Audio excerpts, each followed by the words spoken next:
Just so you know, Kate had a baby and had a dad.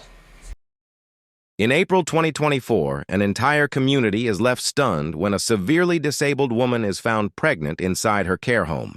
This immediately triggers a criminal investigation under Illinois law, where any sexual act with a person incapable of consent due to mental or physical disability is classified as aggravated criminal sexual assault, a Class X felony. According to their website, the Markland Center is a nonprofit organization providing care for adults with severe developmental disabilities. Multiple news sources state Kate, a 43-year-old woman with Rett syndrome, who cannot speak, walk, or use her hands, was discovered pregnant during a routine medical exam. Kane County detectives began interviewing all male staff members who had access to Kate in summer 2023. DNA samples were collected, and every answer was documented. This is standard protocol in sexual assault investigations, especially in facilities with vulnerable adults. The collection of DNA is justified under probable cause once a crime is suspected within a closed pool of potential suspects. Hello. Hey. Good, yes. Sheriff's Department. Yes. Yes, I'm Brooke. This is Brandon. We're both. Come on in. Thank you. So, What have they okay. told you so far? So I know there's abuse and neglect, and I know one of our residents was sent to the hospital that morning, so I am assuming something happened with that resident. And I also do know it was only males that have been suspended. So, You okay? Take a something breath. that very serious happens. And you're just so you're not in any trouble. I really enjoy my job, and the fact that, sorry, No, it's okay. the thought of that happening is very troubling and upsetting. Okay. And like I said, nobody has accused you of anything. No, I'm 100% aware. It's, sorry. No, you're okay. I'm not crying for myself. I'm upset for the rest. It's okay. Yeah. Have you ever noticed like anybody else acting strange around them, or anybody that shouldn't be in their rooms? No, or? I mean, we are we don't open the door for everyone. And as for staff, I mean, before this incident, I never thought anyone would do something like that. That was kind of one of our other questions. Is there anybody you would think would be capable of I would have never have thought this would happen at Markland's. Okay. before they move on to question other employees. One employee he breaks leaves them down one in tears. urgent request. He says he loves his job and can't believe something like this happened. Catch the bastard, he says through Catch tears. the bastard. After speaking with several more, While emotional, these interviews are critical. Investigators must distinguish emotional distress from guilt indicators. No one is a suspect without evidence, but everyone is a investigators potential are left witness. with no clear leads. However, they do learn that prior to the COVID pandemic, only female staff typically cared for female residents, a policy one employee said changed due to staffing shortages. Investigators move Detectives turn to a former employee, 22-year-old Isaiah Fields, a part-time fighter and former trainee at the you want facility. to go in or just talk out here? Whatever you want. How'd the fights go? I heard you were out there fighting in Chicago. Yeah, I was fighting in the Golden Gloves tournament. How'd it go? Pretty good. I lost by decision in the finals, but I was right there, like I had him chicken legging, so Okay. I'll see him again, you know. All right, good. Good for you, man. Rivalries and amateur. Thank you. Yeah, it's awesome. after briefly At this stage, Fields is not under arrest. This is a voluntary interview. No Miranda warning is required unless questioning becomes meeting custodial. Isaiah's mother, they head to the basement to speak in private. So there was, an incident that happened there involving one of the residents. If you can just tell me kind of what when you worked there, what's the dates that you worked there? Like early August to but definitely sometime in September. Okay, early September, late September, you think? I honestly don't remember. It was still warm outside, so Okay. maybe early to mid-September. When you were working there, what were your job duties? I was what they call it, PSP, PSP. Okay, I've heard that talking to people. They've said that before. the personal support. Okay. But I was mainly in training the entire time I was there, so I technically didn't have any like duties that I had to do really on my own. Okay. So everything I did was shadowed by another person, Okay, so you're always with somebody for the most part? like 90% of the time. Okay. Unless someone like left early or Okay. like one of the managers that were I was shadowing had to go do whatever Gotcha. managers do. Gotcha. Did you ever have any problems with anybody? Did you ever see anybody that you thought was a little off? Like, like another, especially a male employee, anybody that you thought like something, this guy's made some statements or he said something or just the way his interaction was with the residents? Not that I know of personally, honestly. Okay. I didn't stay there long enough to get Chummy with anybody? everybody, yeah. After leaving Isaiah, investigators meet with another employee who brings up a familiar name. Is it true that she delivered the baby? Is it true? I'm not divulging anything. It's an open investigation. Okay, So I can't go into details about that. okay. I can't. Can I ask you about a certain individual that may have Yeah, Isaiah Fields? that's who we just talked to. That's who you just talked to. Yeah, He so was we just came back. Though the Isaiah claims he was only in training and never left alone with residents. But multiple staff members say otherwise. They describe him performing full care tasks, including bathing and transferring residents. These conflicting testimonies are crucial. If Isaiah had unsupervised access, it directly challenges his defense.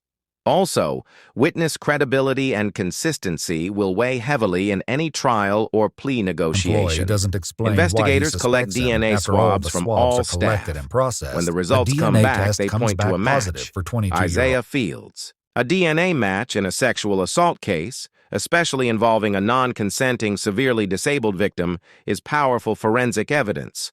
This likely led to Isaiah's arrest warrant and formal May charges. 10th, 2024, he's brought into an interrogation where he waits for questioning to begin. These chains hurt.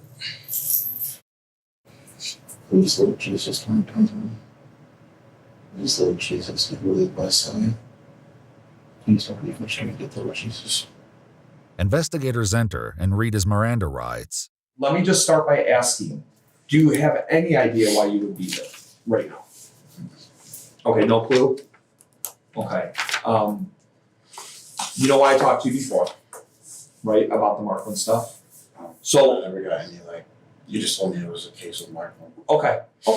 So what I would like to ask you, what we would like to know, if you could go over again, when you worked there for that just basically a month, wasn't that long, what your training was like and what it was like after training, like what your job duties were. If you can just go over that again, I would appreciate it. But most of the time, This is now a custodial interrogation, and Miranda rights are required. Isaiah's behavior emotional, unstable is noted, but doesn't excuse criminal conduct. Any admission must be voluntary and not coerced. was just training, like 3 weeks. We just sat in a room and watched videos all day. That was it. However, several employees who trained Isaiah gave a different account, explaining his duties went beyond watching training videos. And what were your daily activities when you were training him? What were you guys in charge of? So we're in charge of doing the CNA work, so like getting them up, dressed, changed, and then transferring them to CDS, and then repositioning them, interacting with them, and then doing the same thing, changing them, and then sending them back home. You're training how to bathe, how to Yes. care for them. With that, Yes. so that was part of his training as well. Yes. But he would have never been alone. No. Something like that. How do you bathe them? So we put them in a tub, and they have a chair, and they are completely, obviously, Submerged? No, Or- not oh, submerged. okay. No, the water is running, or they have what is it called? Like a faucet or a shower head. So you basically sit not like this, but a chair in a shower, and then you can take it off and Yes. spray them? Yeah. Okay. Okay, so at some point at the end of your training, were you not with the trainer anymore? Were you kind of on your own schedule during the day? I forget what they called it, but it was like a probationary period. Sure. So like you were We hear always like with someone until you were like considered like an actual nurse. This account is consistent with what his trainers told investigators. Would you have left him alone, or anybody for that matter, alone for an extended period of time with the resident while they're on training? No. Are you leaving anybody alone, the trainees, with the residents or anything like that? They're not supposed to be left alone with the residents. As questioning continues, Isaiah insists that he remained in his probationary period until he claims he was fired for consistently showing up late. I just don't really fit in too many people. Employees who trained Isaiah highlighted odd behavior he exhibited during his training. It's kind of odd. Okay. Just in general, just very off. Anything that stuck out to you was odd or anything like that? He wouldn't listen. He would always question, oh, why do you have to do it that way? And it's you're in healthcare. There's specific ways to do certain things. Mm-hmm. He would face off some of the residents, and we have cameras in the classroom, and the angle of it all was just really bad. They would look at the cameras, it would literally look like he was hitting her. I should clarify, he never actually did. No, he never actually did. Okay. As the interrogation continues, Isaiah appears to become overwhelmed with emotion, and investigators work to put him at ease. What's upsetting you? It's okay. I'm here to listen. If something's upsetting you, please let us know. We'll see what we can do to help. Just not really anything in particular. Just life's not easy, I know. That's all. I get life gives us some curveballs sometimes. It's 24/7. I've never had the guidance of a man. My father died when I was really young. Oh. I don't know. I've just never really had proper guidance, As one detective leaves the room to get Isaiah more water and a snack, the remaining investigator sits with him as his emotions continue to unravel. Take a breath. You're okay. Not gonna let anything happen to you. You're all right. And I'm really sorry to hear that about your dad and stuff, okay? That's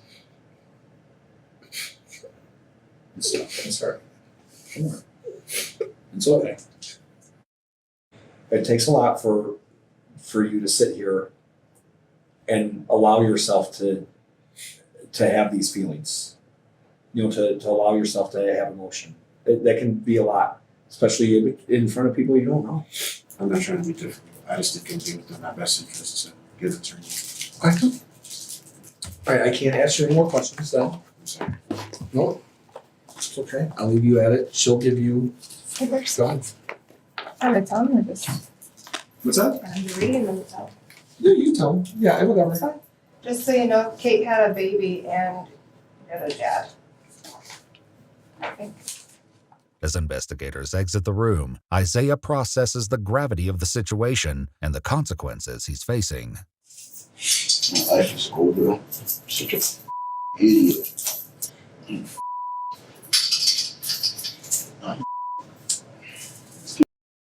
As detectives detail what happened, Isaiah denies everything.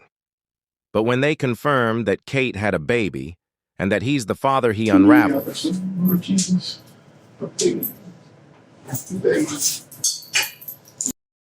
at this point, confrontation with DNA evidence often leads to spontaneous confessions.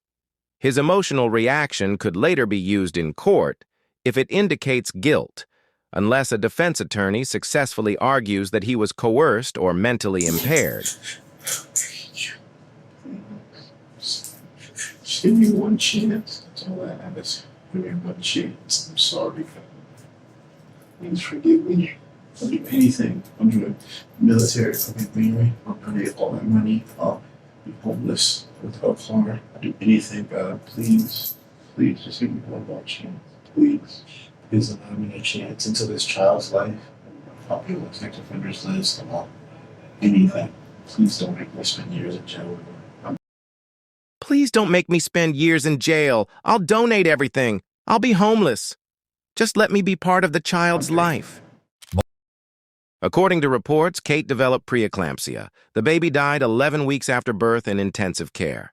It's unclear what justice means in a case According to like an official this, press but it's release too from late. the On State January Attorney's 14, Office, 2025, January Isaiah 14, Fields pleads guilty to 2025, aggravated Isaiah criminal Fields sexual pled assault. guilty to He is sentenced to aggravated criminal 25 years sexual in prison. assault The and plea was means sentenced he to waives 25 his years right to a imprisonment in trial the and Illinois admits Department guilt. of Under Corrections, Illinois with law, 308 aggravated days criminal credited for sexual time assault spent in carries the a Kane County mandatory Jail. minimum of 6 In to addition, 30 Isaiah years. must His register for 25-year life as a sentence sexual reflects the offender in severity accordance of with the the crime Illinois and Sexual victims' Offender vulnerability. He Registration must Act. also register as a sex offender for life.